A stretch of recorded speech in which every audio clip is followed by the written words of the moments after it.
And great. Everybody could hear me. Is that correct?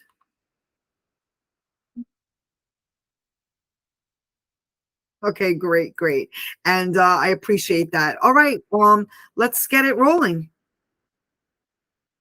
Dawn, I'm going to pass it over to you. Please introduce yourself and let us know who you are and what you are presenting. And I know you got a chock full, so let's get into it. Over to you, Dawn. Yeah, I believe so. Why not? So let's seize the moment. But let us know a little bit of who you are. You're a new member, so again, welcome. And yeah, let us know who you are, and then we could get right into it. Yep.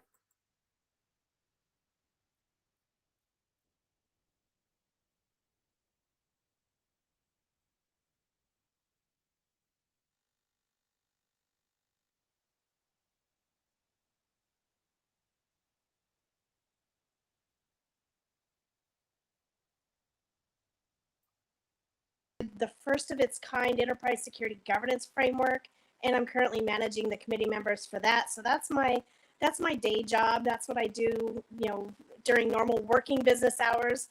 And then when I'm not at work, I realized in 2020 that when people leave work and go home, they leave that security with, at work. They don't take that security mindedness home with them.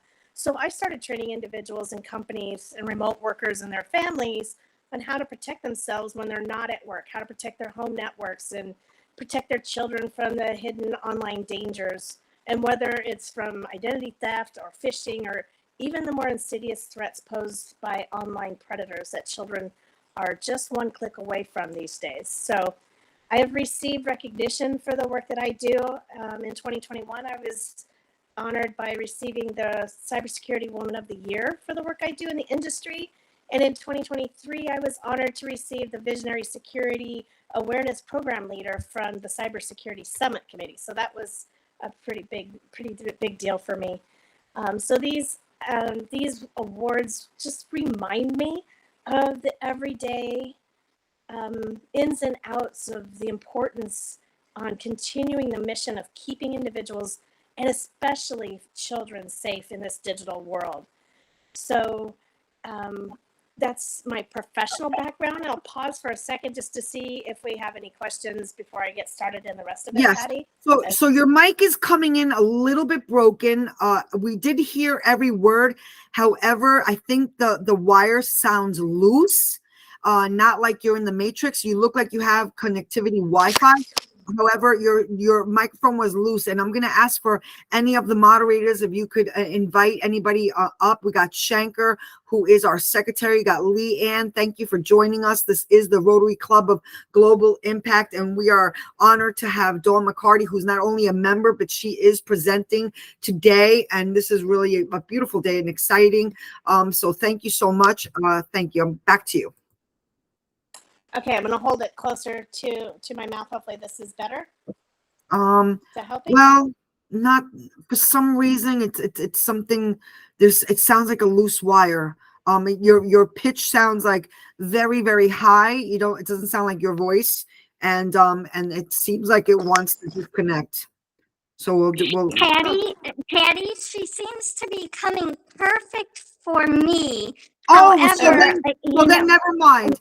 So then never mind. I think it's maybe something that's happening here on this end then. So thank you for sharing. Well, yeah. But what I'm wondering is will the recording pick up what you're hearing, Patty? Because if that's the case, should Dawn sign out and come back in? Or maybe Patty, because mine is a part of the tablet. It's not a independent mic. That could be it. But let's just see what happens, because when you first came on, you sounded perfectly clear. So I think Jean's suggestion might work. So I think that's a great idea. I think that's a great idea, but I don't know if you want to do that, if you want to log out and come in. And actually, I have another account, so I'm going to log in with my second account. So the functions on Club Deck are not as savvy as the ones on the mobile as well. So if you want to jump out and jump back in, and I'm asking any of the moderators if they could bring Dawn back up, because I won't be able to from this end right at this moment.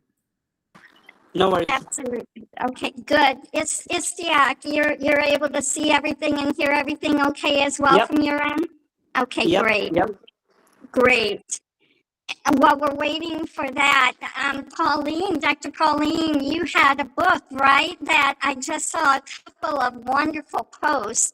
Do you have 2 seconds that you could fill us in, just the name of the book and where to go to find it? Thank you. Thank you. Absolutely. The book is called The Power of Authentic Harmony, and the subtitle is Magical Conversations That Transform Our World.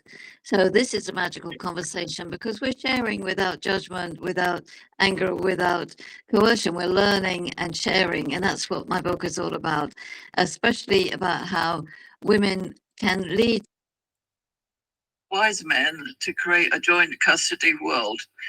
That's my absolute passion, and it's very, very important that we do this for the younger generations, for the children coming into this world.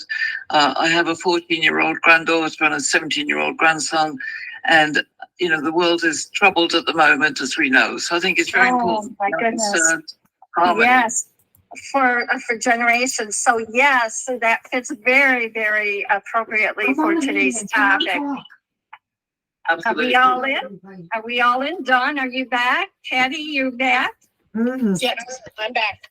Yeah, so I figured out, I think it was my end, so apologies. Again, I'm trying to get this straight, however, let's just keep rolling. I think all is good. I'm back here on this end, and I'm going to invite Shankar up, and Lee Ann, welcome. This is the Rotary Club of Global Impact. We have presenter Dawn McCarty, who's also an active member, and thank you, Dawn. Again, if you want to do a little reset, that would be great. Sure. And no worries with technology. It's my life, and I still struggle with it myself. So we'll blame technology always. It's always the way we look at it. So I'm McCarty, and I have 25 years of information and cybersecurity experience working for a Fortune 5 organization as a segment information and security officer and managing the security governance framework and committee that helps to make decisions and form how we go through our large, very extremely large organization with making sound decisions on security and policies. So that's a little bit of a work background there.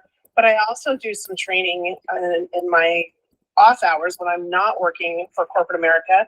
And I focus on trying to help keep the average person, the person that is not an expert in technology or cybersecurity, so that they can be safer at home when they're working from home or they're going to school. They have kids that are schooling from home, and in general, just keeping children safe online as well. So that is a recap of my experience, and I'll pause for a second before I start. Oh, that would be great, because I just want to give we have a couple members that also joined us here on the Google Meets. We have Doris Elaine Kennedy, who is one of our great members and philanthropists. We got Kay Doc Silly here. So I'm going to pass the mic over. Doris, you want to give a greetings to everybody on Clubhouse? Yes, good morning, everyone. It is really great being here. I'm looking forward to the presentation. I love all of you, appreciate all of you, and you be blessed. Okay, great. And Doris is coming in from Kings Mountain. Now we got Kay Doc Silly. Let us know where you're coming in from, and greetings. Hello, good morning, everybody. I'm coming in from Marietta, Georgia. I recently moved, and it's wonderful to be online and looking forward to the presentation. Thank you so much. Nice to see everybody. Great. All right. Thank you so much. And we have Shankar. Oh, we got Janita. She's one of our new members. Janita, I'm going to invite you up if you want to give a hello before we go into our presentation. Janita is our new member. Give a greeting, and where are you coming in from, Janita?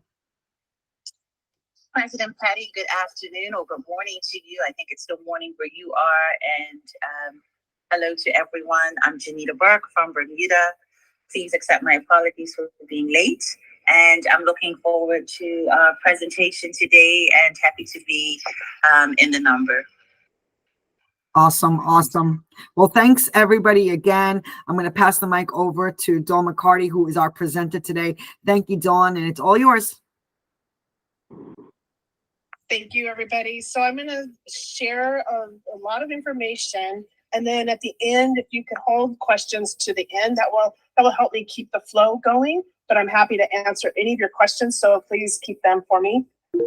But I'm going to go ahead and get started now and share a little bit more about my background. It's not just cybersecurity. I have a desire and a mission to create a movement of protecting children, and how that actually goes hand in hand with cybersecurity. So the online world is just another layer of potential psychological abuse where predators manipulate vulnerable children, much like the ways our own families sometimes may psychologically abuse children and alienate them, maybe from a parent, like a groomer may do that from a child's both of their parents. So if you're thinking about the psychological tactics that could be at play here, this is kind of what I'm describing. So these overlap, and the overlap has fueled my advocacy for this particular type of invisible abuse, which is called child psychological abuse. And in particular, in the cases that it's related to parental and family alienation and abduction. And I talk about these topics globally as a Speaking Success Secrets international speaker.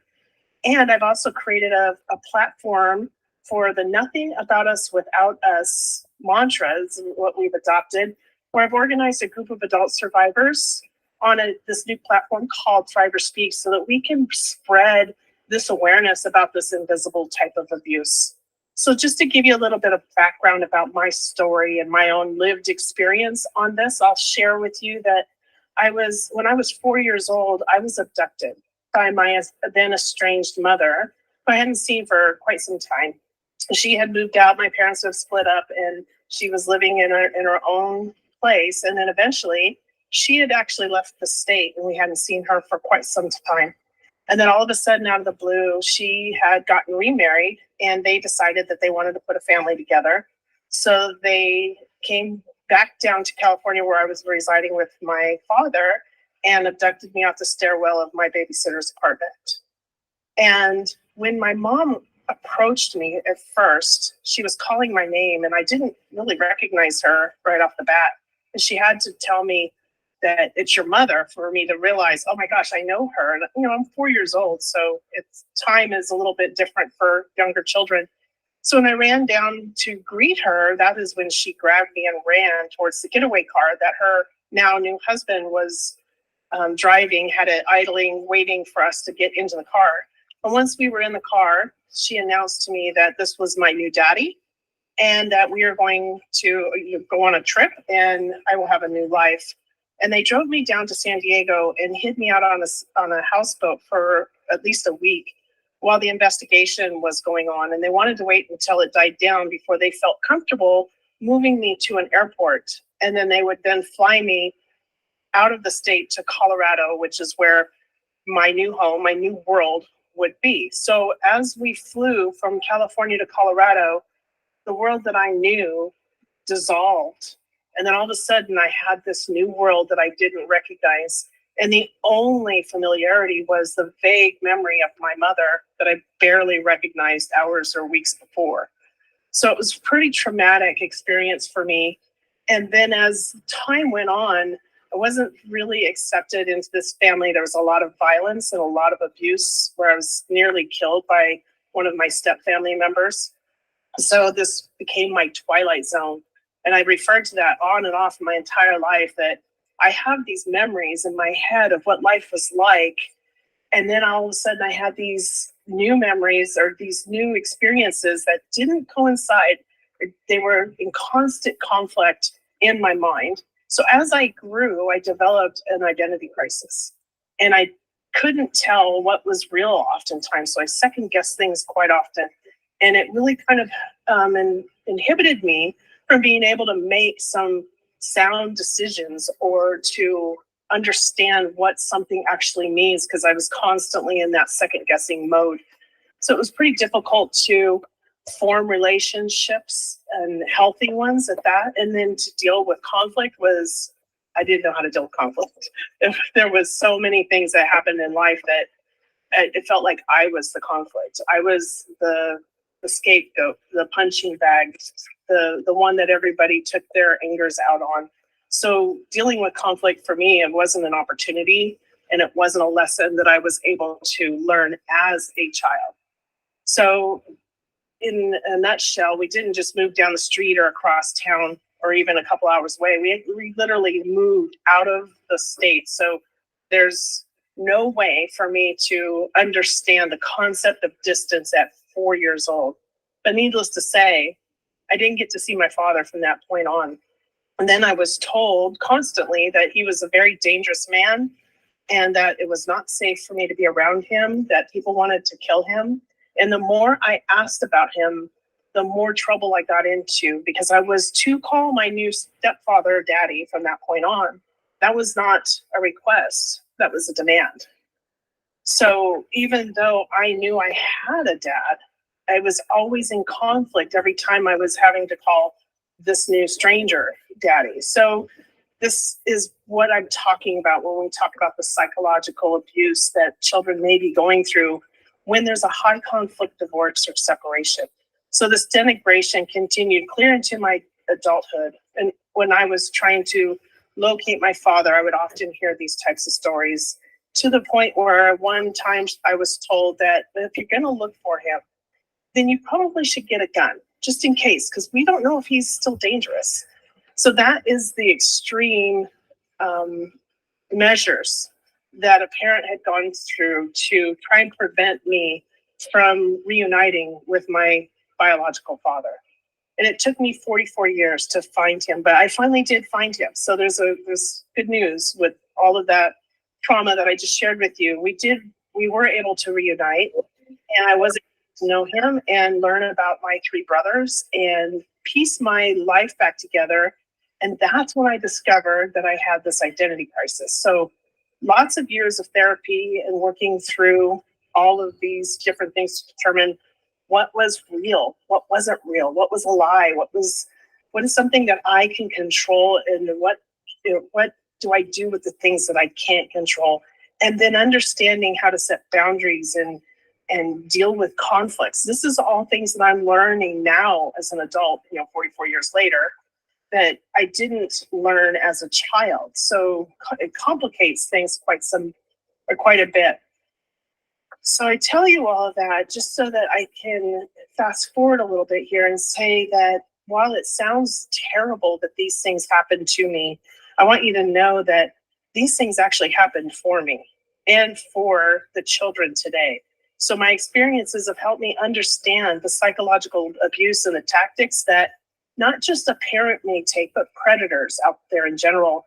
They use both online and with families, constantly trying to separate the trust that a child may have in their parents. So I use this understanding to help protect children psychologically and to keep them safe at home, which is my new nonprofit foundation that I'm currently forming right now, so I can further the mission to protect kids. So the transition from this victim part of my life into the purpose and to being an advocate is probably the most important thing that I remember. And there's an incident when I was very young that I just thought, I just don't want to live in this life. I'm just tired of it. But I got this message or this voice in my head that said, you're going to be needed someday. And I didn't ever really know what that meant until 2020, when we were in the midst of the pandemic. And I was watching people as a cybersecurity expert. I got my cybersecurity hat on right now. And I'm looking at, we're sending all these people home to use their personal devices to log into work. And we don't know what's on those devices. We don't know if they're safe, if they're, should we let them use their personal devices? Lots of things that we had to take into consideration during the pandemic. And we had to lax our security a little bit so that people could still work and kids could still go to school. And one thing that was significant to me was that the National Center of Missing and Exploited Children reported that there was a 97% increase in call volume because there was so many instances of child exploitation or things going on around that particular area that we hadn't seen before. And I realized, well, it's because we're all at home now. So we're seeing things we never saw before when we weren't home. So it just kind of made me start thinking about that purpose of what I could do to help protect families. And that's when I started my own cybersecurity business and working towards helping to keep those kids safe from these online predators and keeping them turning towards their parents rather than looking online for that peer support or that acceptance or that validation, and helping parents learn how to communicate better with their kids in a digital world rather than letting technology take care of the kids, where the kids are these experts and parents think, well, they know more than I do, I'm just going to let them do it. The problem is that they're not security experts. So that's what I teach parents. I teach parents how to be better security experts. You don't have to understand all the technology. I just need you to know how to protect your kids online. So with the abduction and the isolation from my father and all of that, this helped me realize that I had my own predator sitting at my dinner table and didn't really understand what that piece would bring for me. But right now I have a better understanding of what predators actually will do, and realize I wasn't the one that was being groomed. It was my parents. They were groomed, and he invited into our home and was sitting at my dinner table. So it's another aspect of security that I touch on for parents to realize the more we're sharing online, the more we're giving online predators the ability to profile and understand your family dynamic.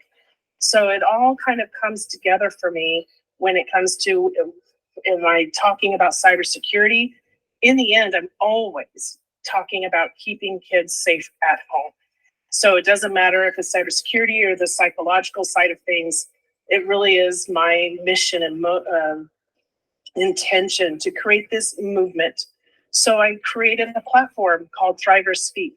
And this platform is dedicated to raising the voices of adult survivors of child psychological abuse like myself and like some of us on this call, including the parental alienation from family members as well, and abduction.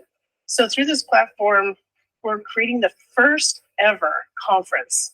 And this conference is set to be on World Mental Health Awareness Day, which is October 10th, because it really does touch on that for the child's point of view.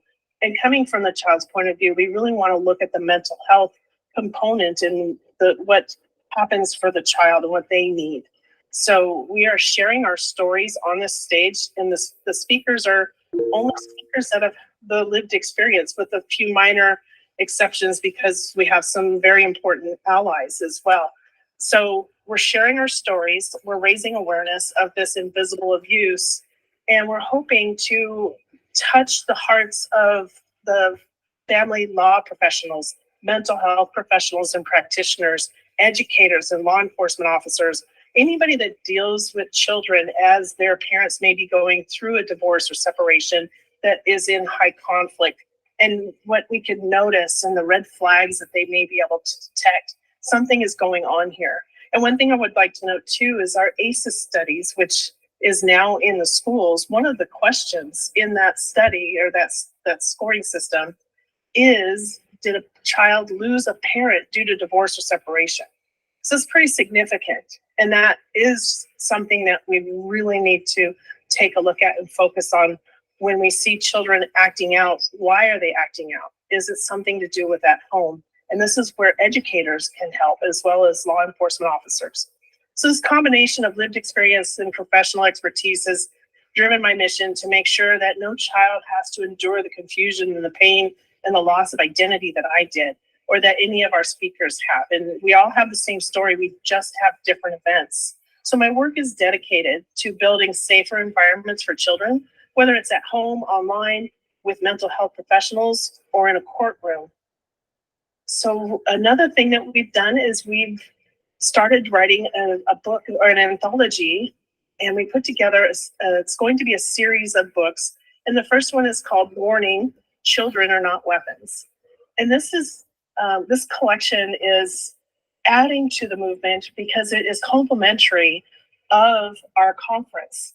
And it basically allows the authors, who also are speakers, to express their stories a little bit more and share their advocacy, share their healing and their journey. And what we hope to really communicate is, yes, we did suffer with trauma, but we're resilient and we can bring hope, and we can hopefully prevent the children going through this type of crisis today, that we can help change, to have a systemic change in the way that we look at psychological abuse, being that it's invisible, so we don't do a lot about it. So that's what we're really focused on with this book. It's a beacon of hope for anyone going through this experience, and it shows that healing is possible. We're not just damaged or depressed people, that we actually are out there thriving and living in life. And that book, the book that is going to be launching on September 20th, so a week from Friday, it's going to reflect the stories. So you'll hear their lived experience, or you'll read about their lived experience. Then you're going to also see the resilience side of them and the successes of what they do in the world. And that, I think, is what is so powerful, that I really want family court professionals and mental health practitioners to really understand that there is a way to help protect these kids that are now going through, their families are going through high conflict divorce or separation, and also in keeping in mind with the online predator using the same type of tactics. We need to protect both sides, both worlds for these kids, online and offline. So the authors in this book, myself included, have bravely stepped forward to share our experiences, and we're preventing the generations from experiencing the same trauma, and our voices are our power.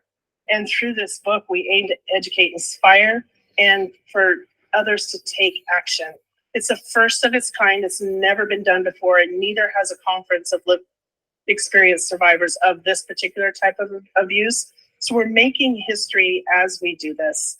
And as adult survivors who have endured this type of manipulation, isolation, it takes this kind of unity and coming together to make our voices loud. And that's the beauty of us sharing our stories. Well, yes, it does sound gloomy and traumatic, but there's so much resilience and hope that comes from it, and rebuilding our lives after that trauma. So I'm very excited about this book launching and then turning right around on October 10th and putting on the first ever conference. This will be monumental. I think we're starting to be able to move mountains. It might take us a while to really get momentum going, but we're starting, and we're speaking out together. We're standing shoulder to shoulder and sharing all of this information to help the world understand what it could be going on with children that is invisible. And that invisible abuse is really something we need to identify. And that's what we're aiming to do. So the conference is designated, or not designated, designed to reach family court professionals and mental health practitioners. And we're asking for everybody to be proactive in helping to identify these signs of this type of abuse. So if you're interested in the conference, you can go to thriverspeak.com. And I think Patty has a link for that site up above. So you can click on that and check out what we're working on and who our speakers are. And but basically our children are our priority. Their emotional well-being is our top priority. So as you're listening to this, either today or even if it's recorded, I urge you to join us at this conference and be part of this groundbreaking event so that we can break the silence. And speaking out for those who are still unable to find their voices, we are their voices. And through this conference, we aim to create a community of thrivers and those who have not only survived, but are now speaking out to create this change. So again, thank you very much for your time. There's also some opportunities for sponsorship. So if you're interested in that, you can go to the same website, thriverspeak.com/sponsorships. And by sponsoring this event, you not only are supporting a vital cause, you're helping to amplify the voices of those that have been silenced for far too long. So with that, I thank you so much for listening and being here today, and I'll open it up for questions. Dawn, that was amazing. Thank you for being so vulnerable. I'm sure we have a lot of questions. And before we wrap it up, I do want Jeannie to also come in and speak a little bit more, because I know she's been working closely with you, and also you being a speaker for Speaking Success Secrets. So Jeannie, I'm going to hand it over to you, and then we're going to go into a queue for questions and answers. Thank you so much for joining us. This is the Rotary Club of Global Impact. Member and presenter today, Dawn McCarty. We thank you. Jeannie, I'm going to pass it over to you. Oh, perfect. Are you able to hear me okay? Because Yes. I've lost visual Yes. contact. Yes, Okay, we're good. perfect. I want to truly, truly thank Rotary International first and foremost for allowing Dawn to be here today. Dawn is one of my global influencers, my speakers, and she truly, truly is passionate, and that is something very obvious. It was a lived experience, and because of those experiences, one is able to have not only knowledge but bring wisdom. And what Dawn is doing, what Dawn's actions are reflecting, is she is looking at the future generations. She is looking at the now, what can be done now, and she is also providing resources. I was just extremely proud. Dawn, forgive me if you did mention this. I just want to re-emphasize, this is going to be on Mental Health Awareness Day, October 10th. But what is happening behind the scenes is Dawn is doing a tremendous amount of work. She has reached out both to the medical sector as well as the psychological, the mental health, but the legal sector. And we have now been informed that 15 credits are being granted. Dawn, could you just say one more thing about that, because you're more knowledgeable about that? I can't believe I didn't say anything about that. So thank you for bringing that to my attention. That was like huge. So we were able to receive 15 continuing legal education units. 15 is quite a big number. The attorneys in the state of Florida are only required to receive 30 CLEs in a year's time. And by attending our conference, they can get 15 of them, 7 of which count towards the mental health requirement that attorneys are required to have. We also touch on the ethics. There's some ethics discussions that we will have that they're also required to have. So this was really super important for anybody licensed in the state of Florida as an attorney with the Florida Bar. But what else is I discovered is that there's many states out there that have a reciprocity. So if an attorney attends a seminar in Florida, their state might give them some or partial or maybe full, depends on the state. So I encourage any legal or attorneys to check their state rules as far as the reciprocity. But there's a possibility that any other state for attorneys could also receive some of those continuing learning education units. So this conference is actually accredited by the Florida Bar, which is huge. So thank you, Jeannie, for reminding me of that. That's like a very important. Oh my goodness. thing. Well, I know, absolutely. I just know the importance of that, because what is happening is Dawn definitely is an advocate and the voice for the children, but it is bringing that awareness to the legal justice system so that when there are court cases, when there are divorce situations or separations, or if it is involving social workers with respects to, let's say, a restraining order, or perhaps a visitation, or even foster care, on all those levels, they need to be speaking the same language so that one household does not have the rules, but the other does. and therein lies the conflict.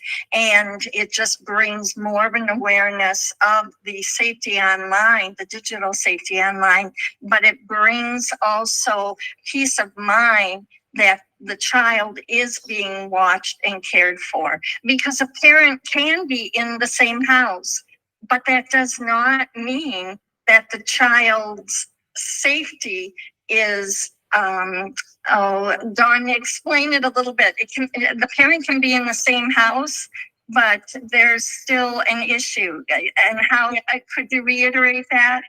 Sure. So we do have, like I said, we have the same story with different events where I was abducted, for example, but we have other people that have just been forced to, kept away from another parent.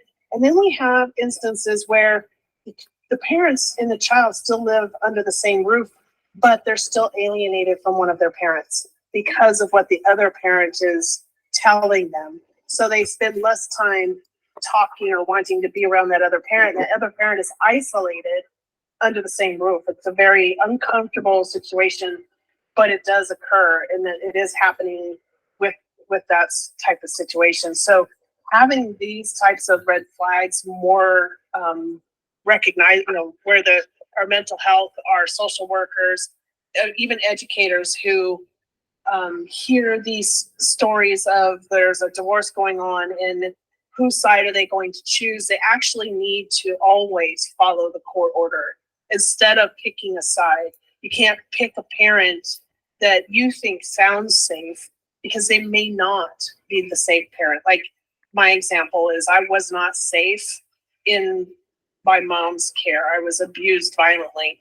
So we have to consider the court orders, and the police officers, the law enforcement officers should also always consider what does the court order say, and then bringing in the mental health component, bringing mental health practitioners back into family courts so they can identify when there's something, go out for treatment, and then bring it back into the family court for dissolution.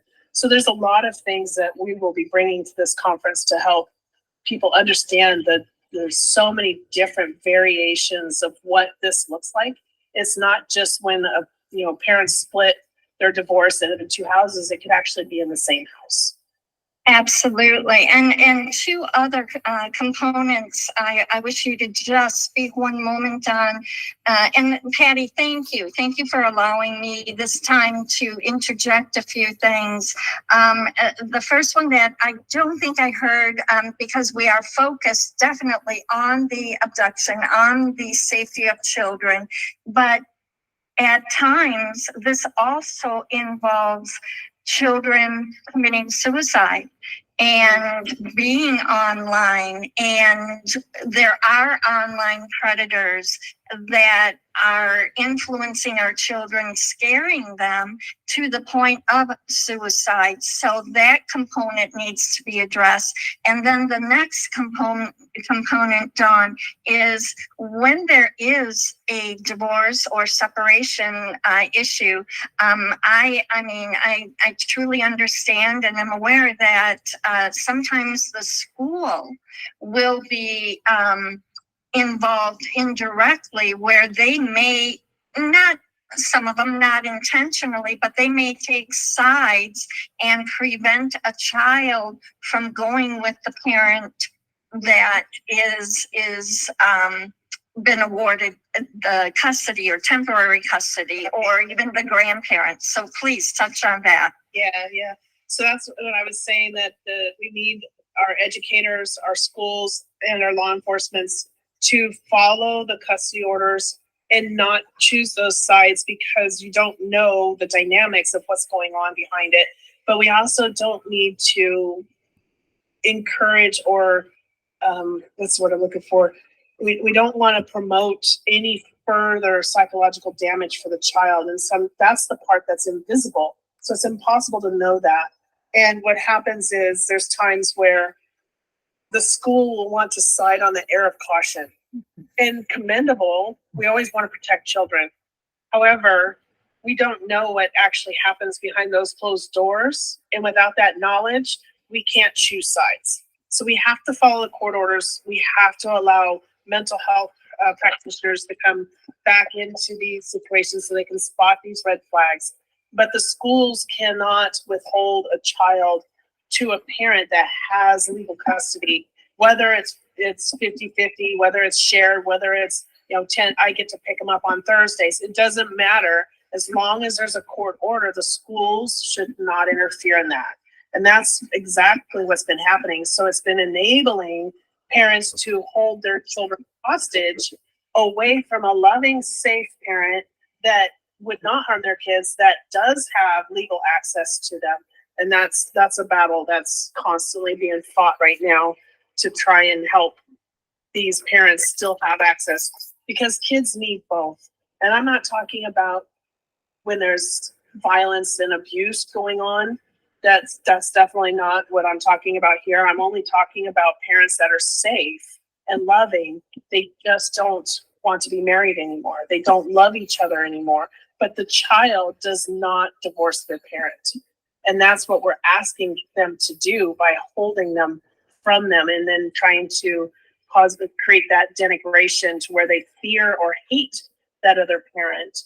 And so this is part of that psychological abuse that we were talking about. So hopefully I covered what you were wanting, Jeannie, there. And then with the other aspect of dying by suicide, we lose so many kids in this particular area because of their inability to feel safe, validated, supported, loved, comforted, any of those things when they're in this turmoil of emotional, psychological abuse.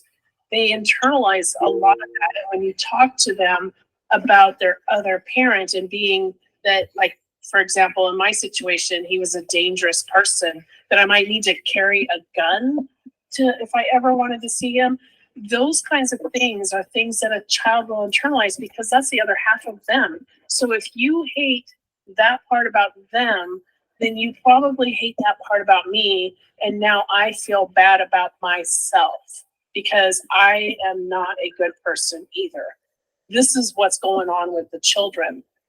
So we need to make sure that we're not putting them in that particular type of situation to where they feel like their only choice is to die by suicide. And I want to point out, if you scroll up to the very top next to our website where it says Thrivers Speak official site, you can see that I have a ribbon there with wings. And we designed this ribbon specifically for the children that are being psychologically abused. So we wanted to make it as non-binary as we could. So it's a salmon with a purple color ribbon, and it says it's child psychological abuse and abduction is the words that are on the ribbon itself. But we brought those wings in to support and to recognize and represent all of those that we have lost. So this wing or this ribbon logo basically is a tribute to those that we weren't able to help. But we're hoping that by us coming forward now and speaking that we can prevent that loss. So I think, Jeannie, does that cover what you had in mind? I believe Jeannie had to jump off for a meeting, Gotcha. but yes, Okay. I believe so. I'm going to speak on behalf of all of us because I believe that was really in depth, and thank you for answering her questions. And now we're going to just open it up for other questions, either unmic or raise your hand, whatever comes first. And also when we're done here on Clubhouse, we're going to go over to the Google Meets. We also have Coach Ritu, who is president-elect, joined us, and we're going to go over to our end also for questions. So anybody have any questions? I certainly have a couple. We are coming up at the top of the hour, but we're still not at 12 o'clock. So when we get there, if the conversation allows, we'll ask a couple more questions. If Dawn, you could hang in there. And again, Sure, I have some flexibility with that. Oh, great. Thank you. Again, anybody here on stage want to ask any questions? We covered a lot. That was amazing. Thank you. Okay, and then we're going to go over now to our Google Meet here. I'm going to open it up to Coach Ritu, President-elect. I want to just give you a warm welcome. Where are you coming in from? And while you have the mic, do you have any questions for Dawn? Yes. Well, good morning, good afternoon, good day, everyone, wherever you are. And thank you, Dawn. I think you not only in depth cover, my hats off to you for your efforts, but most importantly, the acknowledgement of, besides the personal tragedies or suffering that you took upon to help others. So just to kind of go into what you were sharing, and I am so keenly interested and was listening to your words as a domestic violence survivor, thriver myself, a filmmaker, and a cybersecurity professional myself. I agree each and every word you had mentioned, and a lot more that I had to kind of bring in the interest of time. Everything that you touched, I'm going to leave it, but something that I personally came across as 22 experts and United Nations Women Org professionals who participated in my documentary series, matrimonial court judge of 25 years experience and an author. Where I had experience, I want to just bring in from two aspects: a, the children's situation; B, the cybersecurity that is most people at my parents had never ever even thought of this being a problem. So today's young couples, young parents raising their kids in today's day and age have to learn about cybersecurity. There is no um, uh, uh, at a loss of words to say, you can't just bypass it and leave it to school or somebody else or kids would figure it out. No, you as a parent, it's your responsibility to learn about it, what the dangers your kids might be exposed to, and your responsibility as a parent to prevent as much as possible. Be on children's, as they are, when there is a domestic violence situation or yelling, screaming, or people, grown-ups don't get along, the impact on child, their psychology, mental health, the load of information, overload of information children go through in social media, peer pressure, and all kinds of stuff that children, they lose their innocence, is already overwhelming on children. When children don't understand and they don't have a go-to person and they don't feel safe to go to talk to their parent, they end up online. And that's not a safe place for them to be. There is so much, there's so many intersections here, human trafficking and so much, children, minors being trafficked all over the place, not only in US, but brought into US or everywhere. It's not just like it's one country's problem. It's a global problem right now. So the more we understand, the better it is. And my request and message for, if you are not a parent, but you're a grandparent, or you know your nieces, nephews who have young kids, offer some sort of mentoring to young kids. Young kids do not talk to parents, but they get closer to grandparents. There is no parent in the world that would say, my children listen to me. They listen everything I say. It doesn't happen. So however you can uh, give your support to young parents or grandchildren or younger generation, please do that. Kids need it. There is so much need for young people, and they need that loving care. And our generation, if we can offer some help, um, we must take some responsibility to raise our leaders of tomorrow. And Dawn, I will check out your website. I did. I will look and I will try to support the best ways I can. And in the interest of time, I have meeting coming up in 3 minutes, but I appreciate everything you're doing. These are all critical topics for today. And thank you for being our guest. Appreciate that. And thank you for being our guest. Thank you. Happy to be. Thank you. Dawn, I don't know if you have anything to remark.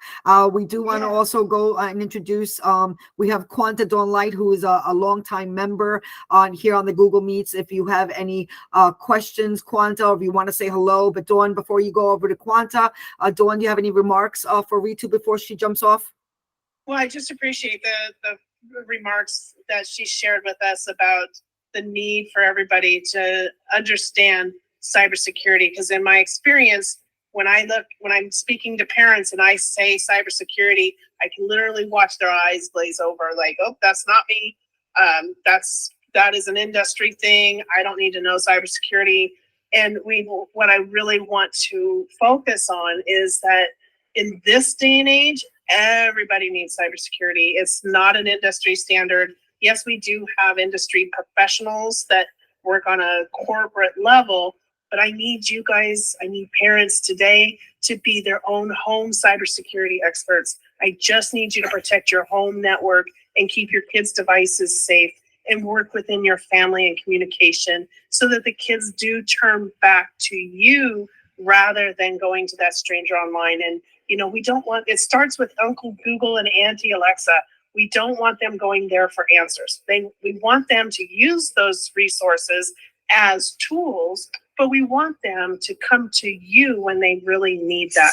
So sometimes we have to help parents improve the communications because we do have generational differences in how we communicated to our children, where you have the baby boomers and the Gen Xers that had an entirely different childhood experience from what we're raising today. So we have more emotional intelligence that we're talking about. Everybody's talking about emotional intelligence. Well, it goes hand in hand with cybersecurity and keeping kids safe. You have to have communication and be present and listen to our children because they are going through things that most parents have never had to.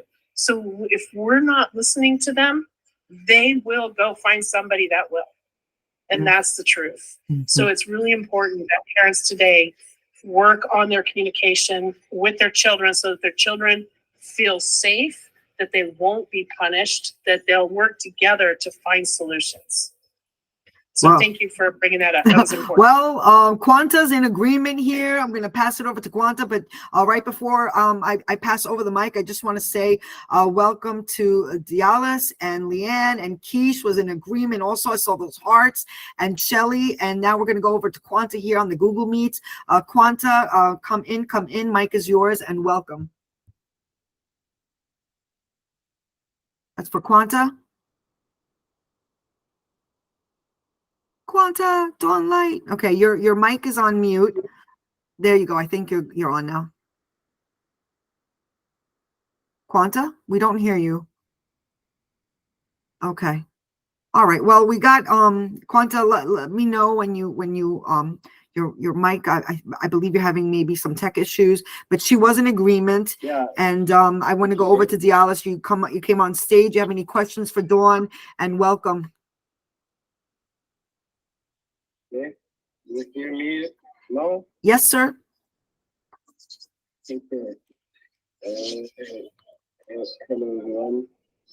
Thank you, Patty, for Patricia from the web, invited me here to that. And I've listened, I listened to the conversation, the replay. I felt it's so important to I'm sorry, but I can barely hear you, by the way. Yeah, I thought I could hear you, but you are coming in very, very low, and a little muffled. Maybe you get a little closer to the mic. Okay, is it good now? Try again. Slightly better. And speak very louder. Okay. A little bit. I said that, yeah. I would say that I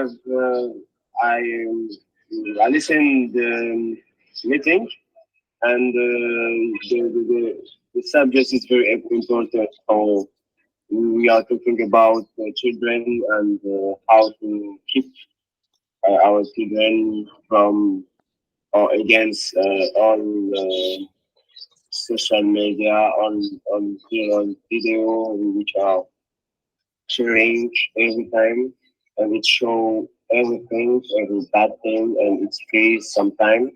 So it's important to watch, to take an eyes on, if you can understand my English. Yeah. So about me here, people here in DRC, I take example because I'm living there. People who have any social media education, everything, everyone can open every site and click on on everything which is on to disposition. So there's any law we can very implement social media or internet. So that we are living in a situation, but we have also some sites which can't be open here with our internet signal. If you do you hear me? You still hear me though? Yeah, we hear you. It's hard to hear though, because it just still sounds muffled. But we thank you, because it seems like you're in alignment with the conversation. And would you like to ask Dawn any questions pertaining to her presentation? So yeah, I think I must be introduced. It's my first time to talk with you together in the live, yeah. So I'm Charles Zinga, filmmaker and social worker. You know. Yeah, I'm based in DRC, Congo, Middle Africa, in Kinshasa, and I'm doing film and production, and I'm a cultural maker, cultural man, if you can say like that. So I'm also a worker of my township. Yeah, yeah, I work for the good hands. Yeah.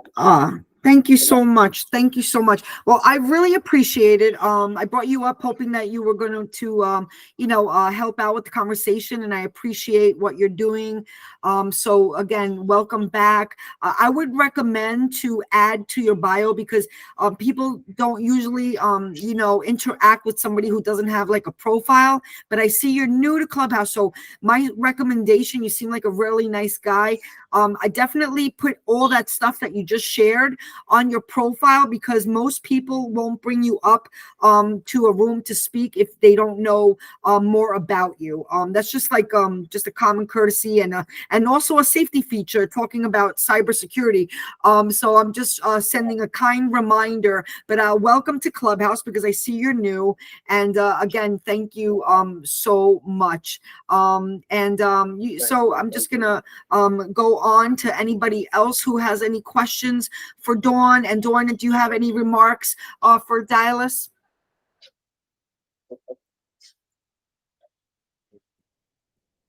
And I'm just gonna put you back in the audience for now. But thank you so much, Dallas. I appreciate you. Dawn, do you have any remarks? I'm not sure if you were able to hear too clearly. I just wanted to give the respect of the conversation to allow the questions, if there were any. I don't have any questions. I was struggling to understand a lot of that, so my apologies for not being able to ask any questions for follow-up. Yeah, I believe the only thing I did get clear, Dialis, was that you are a social worker, and I know that involves a lot of like caretaking of the well-being, the welfare of children usually. But anyway, that really is great of you, and I definitely recommend you put in your profile as soon as possible. Yeah. Any other questions from here on Google Meets? Just on mic, we have somebody new, Jean here. Jean, do you want to ask any questions on the Google Meets? No, we don't see the mic unmiked. Again, thank you so much. Do you want to do a recap, Dawn, and any reminders that we might be needing to be mindful of before we close it out today? And again, thank you all for being here and supporting this great cause. Yeah, thank you so much for inviting me and having me as a guest and presenter as a new Rotarian. I hope to get to know more of you in the near future. Just a reminder that the anthology, the first book in our series for adult survivors, will be launching on Amazon on September 20th. So the book is called Warning, Children Are Not Weapons. So we can I think we can add links into the chat, so I can add those afterwards. And then the website, if you're interested in attending the conference, you can go to thriversspeak.com. So that's it, THRIVERSSPEAK.com, Thrivers Speak. And if you're interested in donating or sponsoring anything for helping us in this movement, you can go to thriversspeak.com/sponsorships. And we look forward to having people attend this conference, learning a lot from the latest research that's been conducted as of last year, and all of our stories and how we are helping to promote healing and helping adult survivors find their journey in recovering their identity, and that being who are their parents as far as the biology. Do they want to reconnect, and can they? And one of my most important messages that I like to share with other adult survivors is there is no time to waste. If you have a parent that you need to reconnect with, or that you should want to, don't wait. Do it, because tomorrow is not promised. And that's all I have. Thank you so much for inviting me, and I am happy to present again in the future, working closely with you and Jeannie and everybody. So I will hopefully be able to come back and listen to other presenters as well. Great. Thank you again, everybody, for being here. I want to welcome Monique, Lisa. You got the tail end, but it's beautiful to see your face. And we want to thank you, Dawn McCarty. Go ahead and look at her socials on Instagram, on X, and again, follow our links. Check out the replays. Follow us, and you'll learn more about what she's doing for the greater of good. Thank you, all Rotarians. We're also here on Google Meet simultaneously, and we want to say thank you. Any final words from any of our members? We want to say again, thank you so much. We'll be here. We're going live next. The next meeting on the 24th with District Governor Kevin Kendrick. We will be going live streaming across all platforms. That's once a quarter. So be on the lookout and check out our website. All the links are here in the chat. And again, I'll be seeing you soon. Dawn, thank you, and God bless. Thank you. And remember, everybody, today is Suicide Prevention Day. So, remember to let people know you love them. And the number is 988 here in the North America, 988. It's a helpline if you're feeling distressed. I'm going to be closing out in 5, 4, 3, 2, 1. Thanks again, everybody. Have an amazing day. Bye-bye. Bye-bye. All right, and that's a wrap here. I'm going to stop the recording. I want to say thank you to everybody who joined us here on the Google Meets. Thanks again. Jean, welcome. Coach Ritu, Quanta, Pauline just jumped out, and I'm going to stop the recording now. And yeah, that's what we got for you today. Okay. I'm ending the room in 5, 4, 3, 2, 1.